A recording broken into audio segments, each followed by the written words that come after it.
First things first, this video isn't hate toward the groups or idols I mention, but if you feel personally attacked on behalf of your faves, then yeah, maybe it is about you. Keep it cute in the comments. There comes a point when stepping away from something you love becomes a necessity. For me, that meant stepping back from K-pop.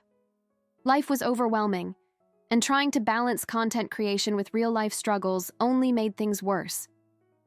My love for the genre didn't disappear, but it got buried under stress, burnout, and disappointment.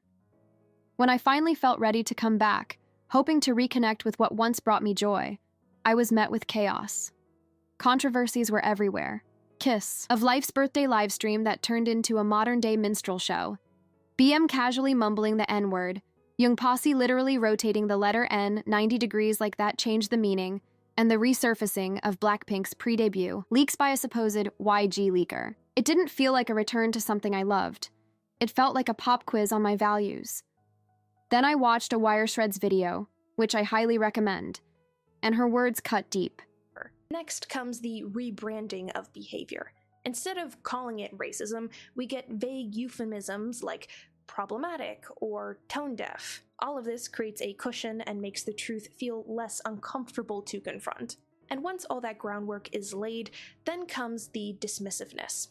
It's not that deep. Why are you making this into a big deal? You're overreacting. You're just being sensitive. And just like that, the narrative flips. It's no longer about the harm that was done. It becomes about how inconvenient it is to talk about it. This kind of language doesn't just minimize the situation. It conditions people to view Black people's reactions as something to be dealt with or silenced so they can return to enjoying the content as before.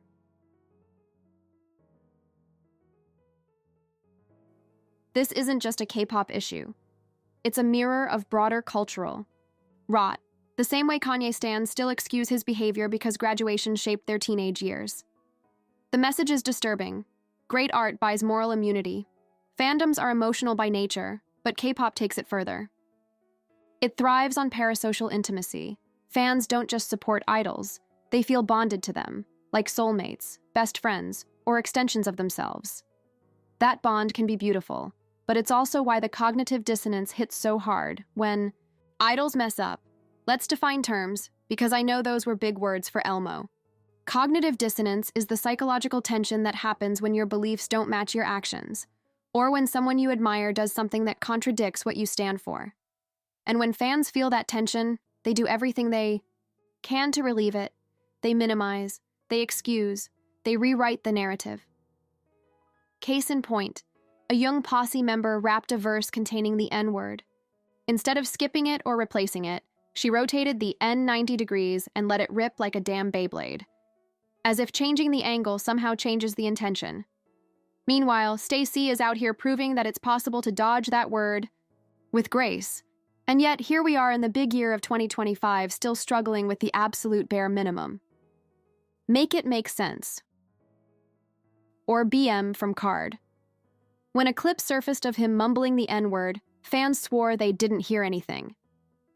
Then, when he finally apologized, he monetized a live stream and invited Black women to explain why what he did was wrong. Let's be clear, BM is from the Bay Area. He speaks fluent English. He knows exactly what the word means and why it's harmful. This isn't a cultural misunderstanding, and yet, his career kept going. Why? Because his music is good, because he's hot. Because we're supposed to separate the art from the artist. But here's the truth. Art doesn't exist in a vacuum. Every time we stream, buy, or blindly stand without criticism, we normalize harmful behavior, and not everyone gets affected equally. It's always Black and brown fans who are told to stop being sensitive or just ignore it, even though it's our culture that keeps getting commodified, misrepresented, and disrespected. This isn't cancel culture. It's consistency. Let's go back to Kiss of Life. Julie wanted a retro hip-hop birthday theme. Before the livestream even aired, Belle told fans, "Promise you won't leave the fandom." That should have been the red flag. Then the stream happened, complete with full costumes, stereotypical caricatures, and blatant cultural appropriation. And instead of reckoning with it, fans rushed to defend. Some justified the performance. Others said they were more worried about the group's future. I woke up doom-scrolling through Twitter and seeing it all unfold in real time. It was exhausting, but not surprising. This is what happens when an industry teaches fans to protect the brand over basic human decency. And when criticism does come, it's often met with, "But they didn't mean it like that," or "They're still learning," or that tired old phrase, "Separate the art from the artist." But how many times are we going to use that as a crutch? At what point do we admit that we're not separating, we're excusing? We hold influencers accountable, we hold politicians accountable, we even hold our friends accountable.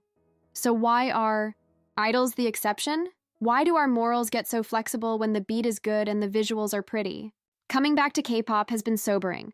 The dissonance is loud, the justifications are louder, but the silence from people who should know better? Deafening. Being a fan shouldn't require you to compromise your ethics. If you love this industry, if you want it to grow and evolve, you have to demand better. That doesn't mean you hate the artists. It means you love them enough to hold them to higher standards. Critique is not hate. Accountability is not betrayal. Maybe it's time we stop standing just talent and start standing integrity.